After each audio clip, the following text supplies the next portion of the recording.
Azalpen bideo honetan aro moderneko ekonomiari buruz hitz egingo zaizue eta hurrengo gunean egingo duzuen edo beteko duzuen galderan sistema ekonomiko hauei buruz eta dependentzia harremanei buruz galdetuko zaizue. Jakin barko duzue beraz azaltzen nolako ziren aro moderneko sistema horiek eta zeintzu dien dependentzia harreman horiek, pertsonen artean edo lurralden artean. Europan ikusten genuen erdi aroaren amaieran krisi larri bat egon zela, hirukoitza, eta hiru arrazoietako bat nekazaritza izan zen. Nekazaritza, egia esan, nekazaritza kolpe handia jasan zuen Europan, eta beste sektore batzuk ere, beste jarduera batzuk ez zuten aurrera egiten.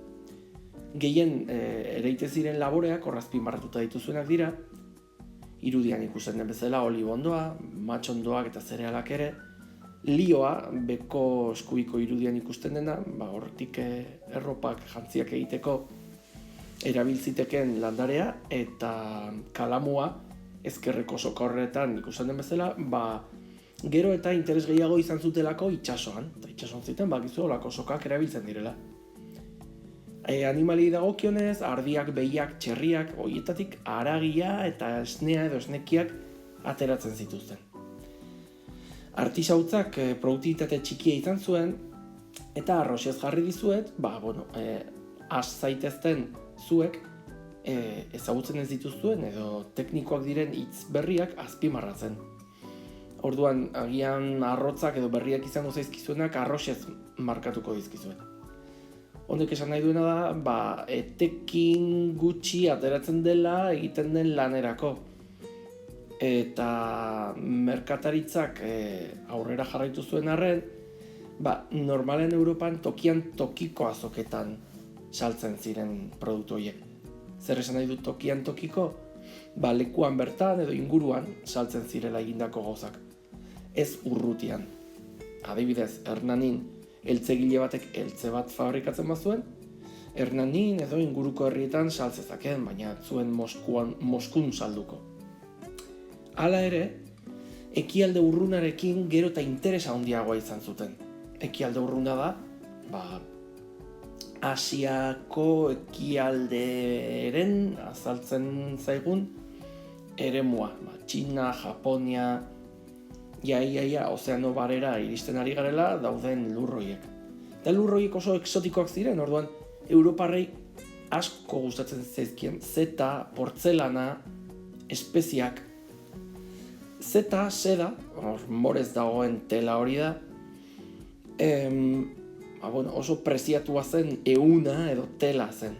Portzelana, beran dauden katilloietan ikusten dena, baita, eta espeziak, azpimarratuta jarri dizkizuet piperrautxa, hiltzea, kanela, goxatu egiten zituzten janariak, baina kontserbatzeko ere balio zuten.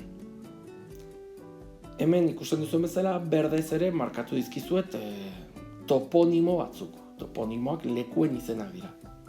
Ekialde urruneko batzuk daude, Txina bezala edo India, Damasko, Alexandria, horiek izango lirateke, zetaren ibilbide hori Europan sartzerakoan aurki ditzakegun hiri nagusiak garaietan eta zenbait itsaso ere azaltzen dira, Mediterranea, itsaso beltza eta itsaso gorria bezala. Eta azkenik Europako bi hiri nagusi benetan esango dugu ekialde urruneko produktuak sartzen ziren ateak zirela Europan. Eta horiek Genova edo Venezia izango lirateke.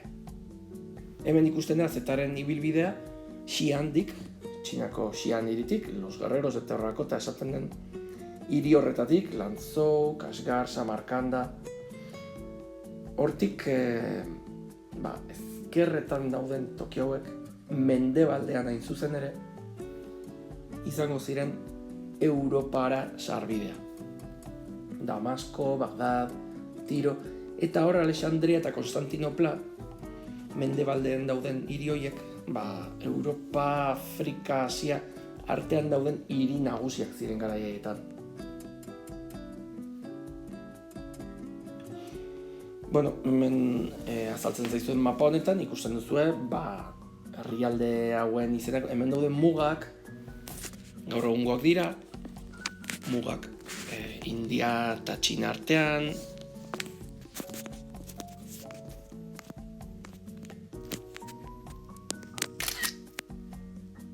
hor ikusitzak zuen lerro horiek, gaur egungo mugak dira, eta garaietan ez ziren muga hauek existitzen. Horregatik olako mapa ikusten baduzue, jakin behar duzuen mugak ez zirela berdinak. Hemen ikusten dira garaietan zeuden herrialdeak, kanatoak, garaietako Asiako liderren izenak ziren, edo tituloak. Europan erresumak zeuden bezala, beraz, horietatik barrena pasatzen ziren Europara iristeko. Arazo bat egon zen ordea, eta da,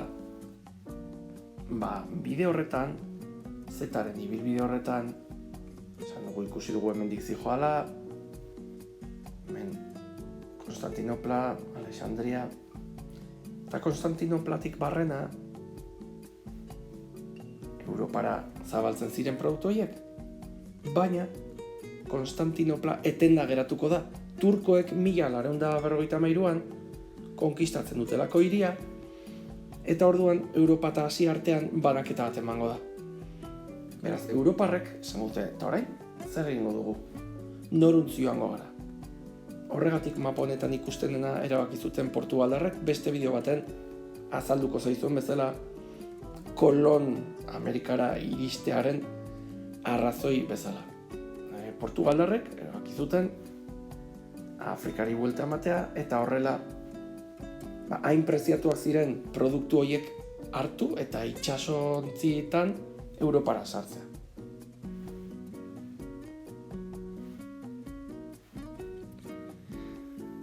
Kontua da, beste bideo batean azalduko dizudan bezala, Kolon Amerikara iritsi zela, naiz eta bere intentzioa ekialde urrunera iristea zen, eta Amerikan aurkitu zituzten pertsonak oso desberdinak ziren. Bertan 3 zibilizazio zeuden, eta horietaz aparte bazeuden baita tribuak eta beste pertsona taldeak. Baina batez ere 3 zibilizazio aurreratu topatu zituzten, Aztekak, Inkak eta Maiak. Hemen lehenengo gauza egin behar duzuena historia ikasten ari zaretenean, ohitura hartu datak azpimarratzeko. Nik hori azpimarratzen ditut. Data bat badago benetan garrantzitsua dena, 1982. Izan ere hor iritsi zen Kolon Amerikara, naiz eta berak uste zuen Zipangora, garaiko Zipango edo Japoniara iritsi zela. Eta topatu zituen pertsonak, harrituta geratu zen, eta berez, Karibeko uharteak zirenez, Karibe eta Tainoak bizi ziren bertan, oinarrizko bizimodua zeukatelarik, ez oso garatua, ez oso konplexua. Eta esan bezala, 3 zibilizazio hauek pixkat aurrerago topatu zituzten, mapan ikusten duzuen bezala, horietako 2 Ertamerikan, Aztekak eta Maiak, eta beste bat Hego Amerikan, Andeetan zehar, Inkak. Hauetan zaharrenak Maiak izango lirateke, berrienak Inkak. Inkak benetan momentu gorenean zeuden, Maiak berriz gainbeheran. Eta ekonomiari buruzko bideo bat denez hau, ekonomian zertan lan egiten zuten azaltzen da. Maiak, zaharrenak, nekazaritza, artisautza eta merkataritzan aritzen ziren. Beste biak nekazaritzan ere, badakizue garai hauetan jarduera nagusia mundu osoan nekazaritza dela. Aztekak nekazaritzaz aparte urregintza eta zeramikan ere ibiltzen ziren. Eta Inkak produktu hauek ekoizten zituzten, eta markatuko ditut beste koloratez. Artoa, patata, eta animalien artean, llamak eta alpakak. Urregintzan eta buztingintzan ere ibiltzen ziren. Kontua da, hauek guztiak berriak direla Europarrentzat. Artorik ez zegoen Europan, patata ere ez, aguakatea ez da, tomatea ez da. Eta animali dagokionez, begira ze animali arraroak.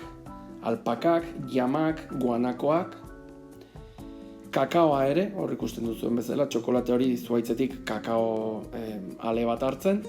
Hauek guztiak berriak izango dira Europarrentzat eta oso interesgarriak irudituko zaizkie. Alderantziz ere gertatu zen, Europar edo Asiar produktu asko Amerikara eraman zituzten eta Amerikarrek ezagutu zituzten arroza bezalako laboreak. Europarrentzat Amerika deskubritzea sekulako aukera izan zen. Amerikarrentzat ez hainbeste, baina Europarrak hortaz abantaila hartu zuten. Eta hemen fletxa berde asko ikusten dira, ezta? Ikusiko dugu zergatik. Data bakarra azaltzen da, hor amaieran, pertsonaiak naranjaz eta toponimoak berdez. Nekazaritzari dagokionez, hobekuntzak egon zian. Lehen ikusi dugu, matxondoak, barazkiak eta tinduak lortzeko landareak ekoiztu ziren. Tinduak, tinteak, tintatzeko landareak. Kontua da, biztanleria asko hasi zela. Amerikarekiko kontaktu horrek aberastasuna ekarri zuen Europan eta biztanleria hasi nintzen, jaiotze tasa hasi zen eta elikagaien eskaria hasi zen, hau da, jendeak jateko behar zuen, nahi zuen, eskaria zegoen. Honekin prezioak garestitu egin zian, horregatik guztia goruz, fletxak gora. Txandakatze sistema ezagutzen zen, baina areagotu egin zen, gehiago behar izan zen. Eta ganadorentzako bazkak arrakasta izan zuten. Honek esan nahi du, nekazaritzaz aparte, Europarrek animaliak behar baditu, haragirako edo esnerako, animaliak eurek ere jan behar dutela, eta hori da bazka. Alfalfa bezala. Zelaiak animalientzako janariz josi eta landatu. Animalioek kaka egiten dute, beraz kaka hori ere ongarri natural izango da, eta horrek lagunduko du txandakatzez aparte, beste arrazoi bat izaten, lurra emankorra bihurtzeko, gauzak atera ahal izateko. Nekazaritza eta beltzantza aparte, artisautzak ere apurka-apurka ikusi zuen egoera hobetzen. Produktuen eskariak igo egin ziren, jende gehiago zegoelako eta beraien egoera hobetu zelako, eta honek ekoizpena haztea, ekoizpena gauzak egitea. Artisautzaren ekoizpena areagotu egin zen orduan, hazi egin zen, eta trampa txiki bat egin zuten, gremioak jarraitzen zuten existitzen, baina kontrolari ihes egin zioten askok. Merkatari enpresariak ziren, eta etxeetan zeukaten sistema, produktuak sortzekoa, baina hirietatik kanpo, horregatik aurpegitxo hori, eta hirietatik kanpo produzitzean, gero eta arrakastatxuagoa bilakatu zen artisautza, baino beraiek zuzkaten estatutu horietatik kanpo produzituz. Zer gauza gehiago ekoizten zituzten? Arroz ez ditugun horiek, armagintza badakizu zer den, horregatik ez dut azpimarratu, ontzigintza, barkuak egitea, eta mehatzaritza mehategietan alteratzea, produktu preziatuak, zigarra bezala, burdina, urrea, bestelako elementuak. Kapitala inbertitu zutela, esaten dugunean, marrazkian azaltzen den bezala, kapitala dirua da, kasu honetan dirua zari dira. Eta imprenta Gutenbergek Erdi Aroan sortu zuen arren, aro modernoan bere jarduera hazi egiten da.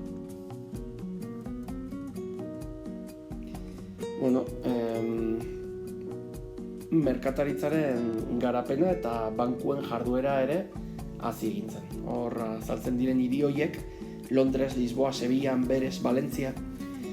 Europako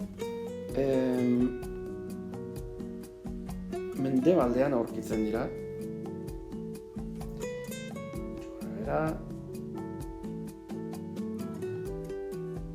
Europa bitan zatituko dugu, ekialdea eta mendebaldea, eta hiri hauek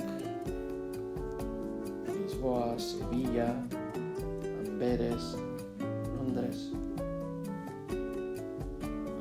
Valentzia, mendebaldean aurkitzen dira.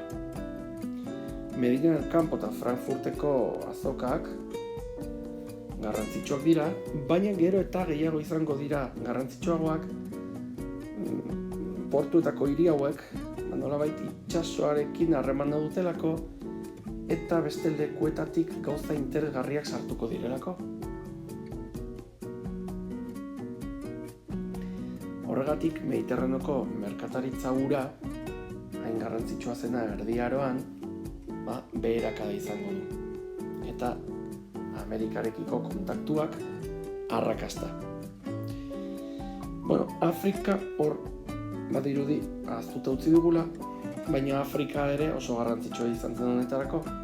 Hain zuzen ere, Amerikan ekoizten zena esklaboek egin zutelako hein handi batean, eta esklabo horietako asko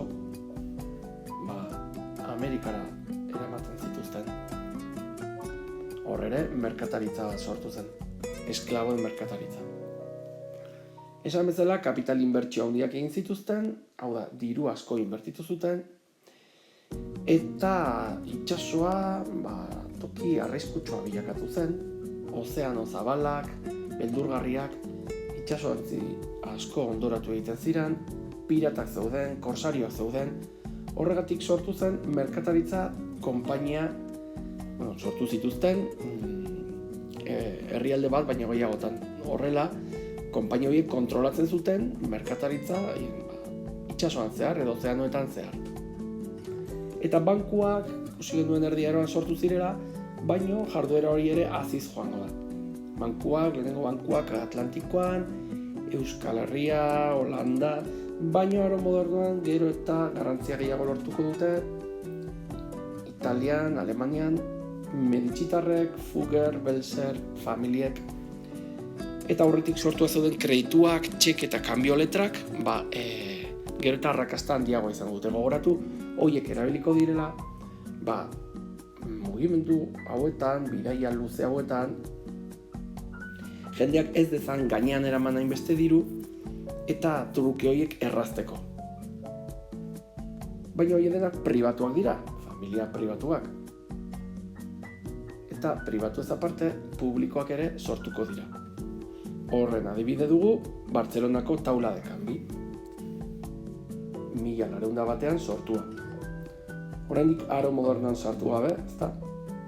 Baina sartzear. Eta zer gertatzen ari zen Euskal Herrian garaietan? Euskal Herrian batez ere gure kostak izango dira arrakastatsuak,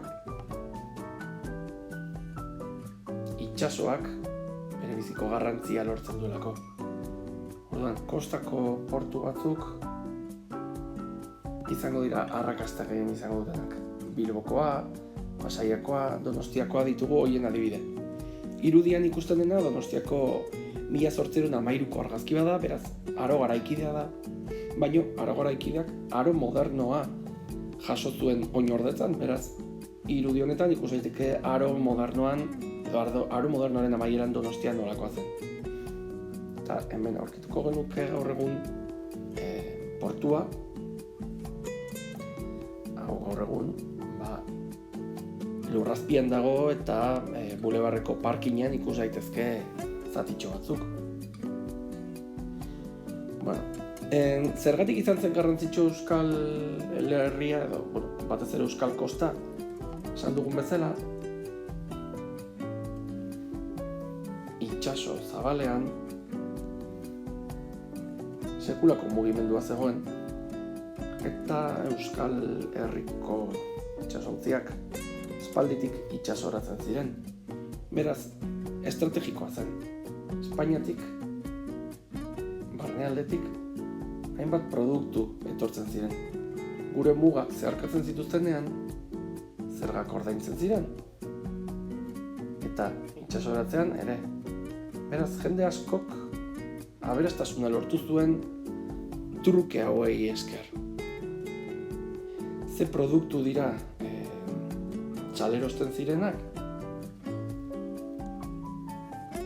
Batez ere gaztelako artila, herberetara eramaten zutena, eta honekin batera esan barra dago, burgesak existitzen ziren arren, burgesia talde garrantzitsu bat sortu zela euskal hiri horietan.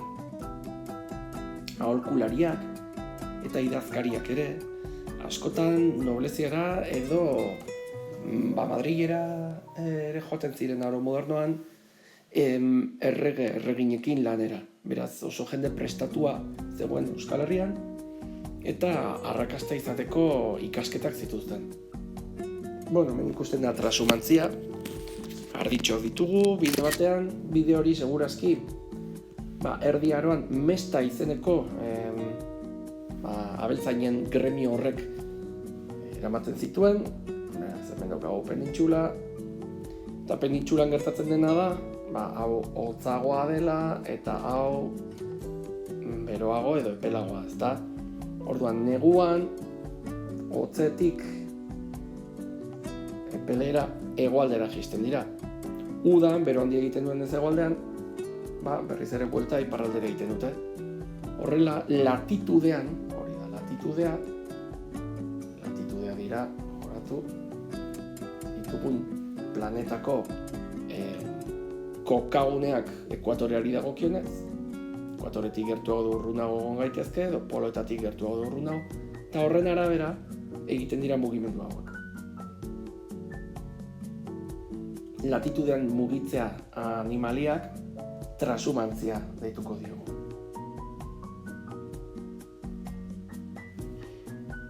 Eta honekin hartzaia edo abeltzaina animali hoiekin, ganaduarekin alde batetik bestera ibiliko da. Tokian tokiko transumantzia ere egiten da. Ni puntatik berak jetxi eta alderantziz. Euskal Herrian burdinolak izan ziren oso arrakastatsuak, Erdi Aroan zehar, eta aro modernoan ere burdinak arrakasta izango du. Eta Sevillako irudi bat, 16. mendekoa, non ikusten den hiria oso dinamikoa zela, ikusten dira txalupa eta itsasontzi asko, jende asko hirian zehar, hor ikusten dena Giralda izango dela pentsatzen dut, Torre del Oro eskubita. Eta hemen beste hitz berri batzuk izango dituzue, segurazki ezagutzen ez dituzuenak. Mita eta enkomina sistema. Biak antzekoak dira, bata mehatzaritzari dagokionez, bestea nekazaritza eta abeltzantza. Bi hauek europarrek ezarri zituzten sistemak dira Amerikako natiboekin, Amerikako bertakoak ziren pertsona horiekin lan egiteko.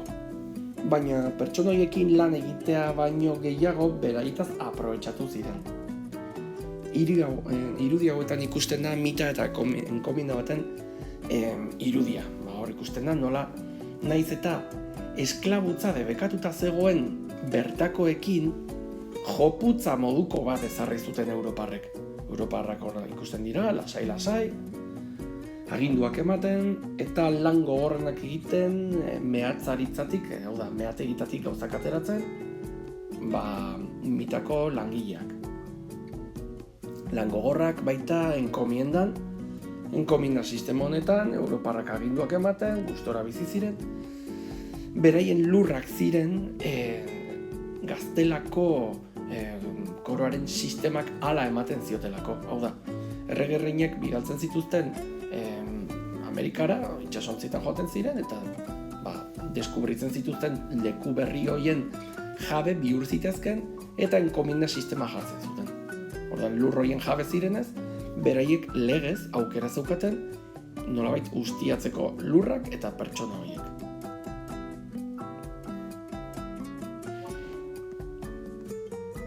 Eta hor ikusten den irudi honetan Potosi daukagu. Gaur egun Boliviako hiria da, oso polita, mendi hori Cerro Rico, eta mendian ikusten da, fijatzen bazarete, mehategiek daudela, mendi hau guztiz zulatuta dago, eta mendik urrea, zilarra ateratzen zen eta ateratzen dute. Hiririk aberatsena izan zen munduan garai batean, zeukan urre eta zilar guztiagatik, baina guztiz ustuta geratu da, eta urre eta zilar hori Europara, konkretuki gaztelara ekartzen zuten. Orduan, merkataritzan monopolio hori Gaztelan Sevillan bertan zegoen kontratazio etxeak zeukan. Kontratazio etxea, hau da, gaur egun existitzen da, hemen dago 1770 urtetako plano bat, eta bertan kudeatzen zen, gestionatzen zen edo erabakitzen zen, Amerikatik etortzen ziren gauza horiek, nola, ze preziotan, zenbat kantitate, zer egin bartzen gauza horiekin guztiekin. Monopolioa zeukan, beraia bakarrik, enpresa honek bakarrik, erabaki zezakelako hori. Eta 17. mendetik aurrera, krisia egon zen Europan, batez ere Iberiar penintsulako erresuma eta koro horietarako, artisautza, merkataritza eta nekazaritzari dagokionez. Orduan, egia da, herrialde batzuk orain ikusiko dugun bezala, arrakasta izan zuten eta aurrera egin zutela, beste batzuk, Mediterraneo ingurukoak, behera joan ziren. Hor ikusten da sistema triangeluar hori, non Europatik Afrikarrak Amerikara eramaten ziren esklabutzara, Afrikar horiek egiten zuten lan baita mitata kominda sistemako indigena horiek, eta ateratzen zen etekin hori guztia urdinez dagoen eremuetatik Europara bidaltzen zen.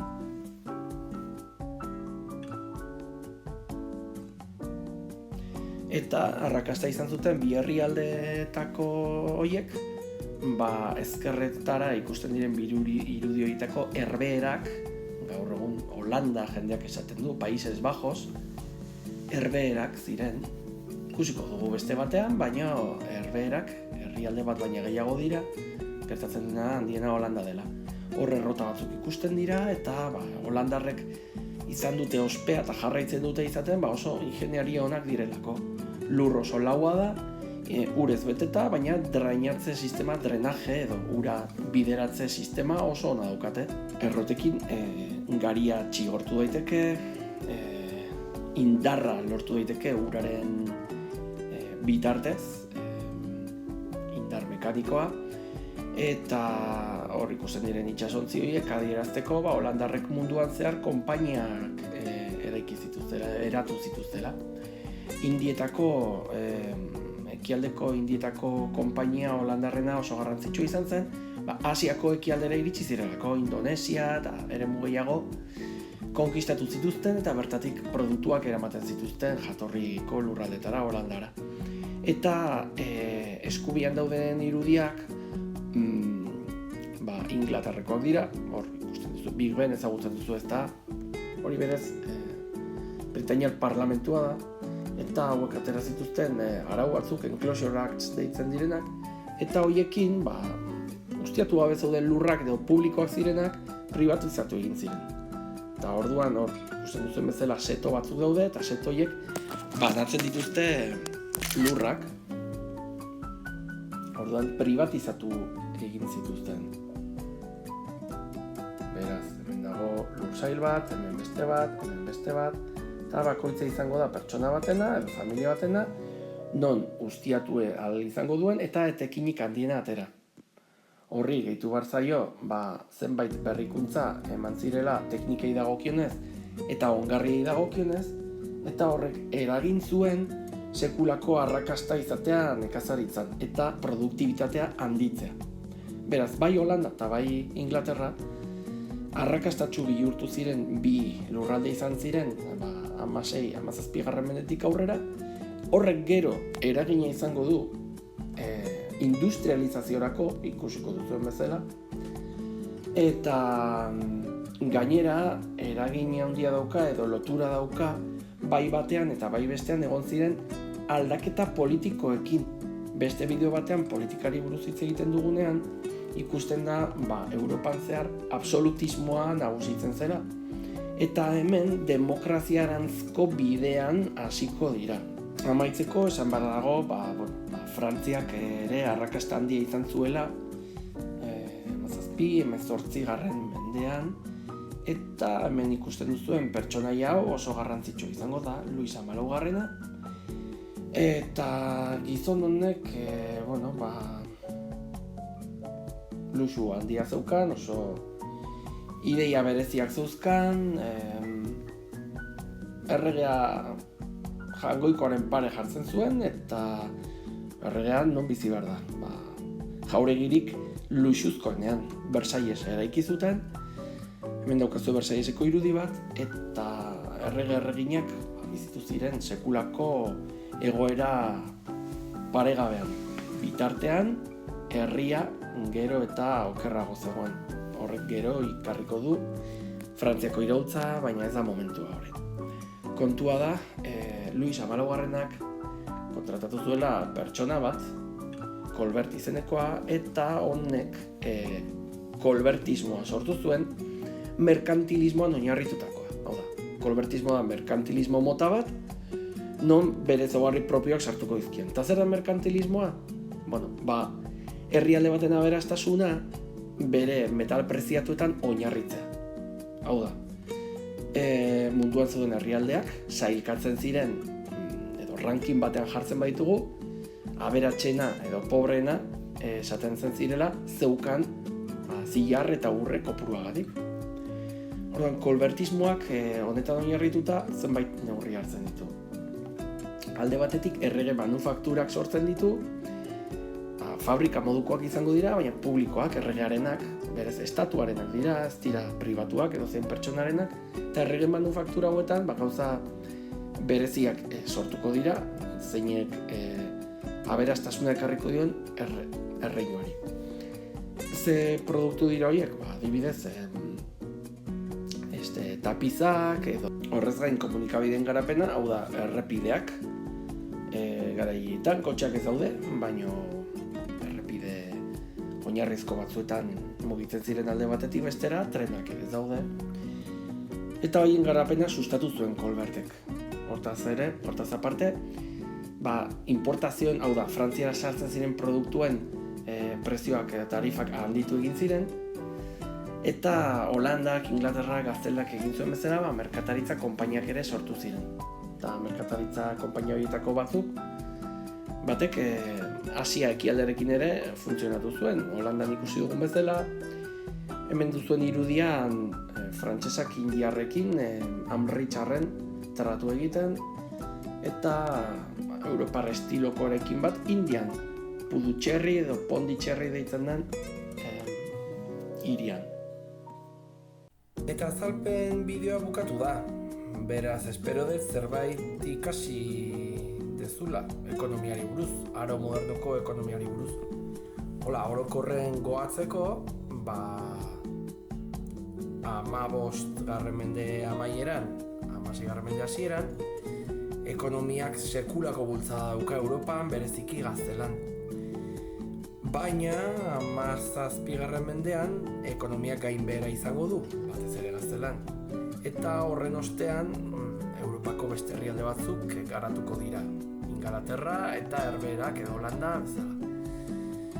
Frantzia ere horrengo da, eta erreforma ekonomiko batzuk izango dituzte. Orduan, hau orokorren esan da, eta ordu erdiko bideo horren ostean, gai izango antzinake hurrengo gunean ekonomiari buruzko galdera bat erantzuteko. Zer dakizu aro modernoko ekonomiari buruz? Zemenpekotasun erlazio harreman egon ziren munduan zehar? Pentsatu, hausnartu, hitz gako batzuk, data batzuk, toki batzuk eta izen batzuk nonbait apuntatu, eta hurrengo gunean galdera horri erantzungo diozu.